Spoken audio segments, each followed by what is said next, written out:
Hey, I'm Mark from Performance Bicycle, and today I'm going to show you how to remove and install two-piece cranks without pinch bolts.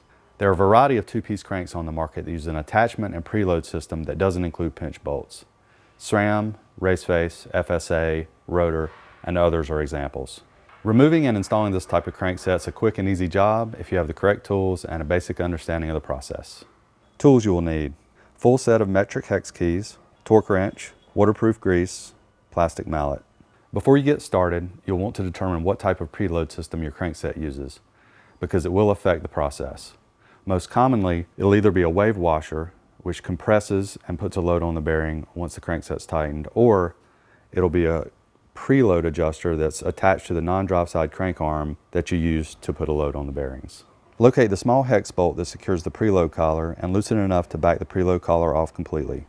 You can now loosen the main fixing bolt on the center of the crank arm. The fixing bolt has a very high torque specification, so it may require a good deal of effort to break free. Once free, the bolt should initially turn with little or no resistance, and then you will start to feel some resistance as the crank arm is extracted from the spindle. You can now slide the crank arm and attached spindle out of the bottom bracket. If it doesn't slide out easily, you can give the spindle a light tap with a plastic mallet to break it free. And that's it for removal.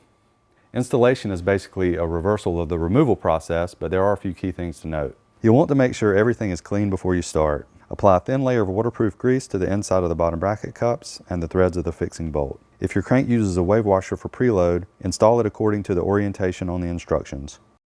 If it has a threaded preload collar, make sure the collar is backed out completely. Carefully slide the crank arm attached to the spindle through the bottom bracket and ensure that it is firmly seated. You can give the crank arm a light tap with a plastic mallet, taking care not to damage the finish. Next, you'll want to slide the other crank arm onto the spindle, making sure that the crank arms are oriented 180 degrees from one another. Next, tighten the crank arm fixing bolt to the manufacturer's spec. It's likely a very high torque value, so I recommend using a torque wrench. If you've used a wave washer to preload the bearings, you should be all set.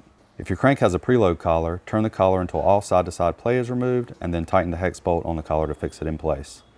And that's it for removing and installing two-piece cranksets without pinch bolts. If you have any further questions, feel free to contact our tech support line or stop by a local Performance Bicycle shop.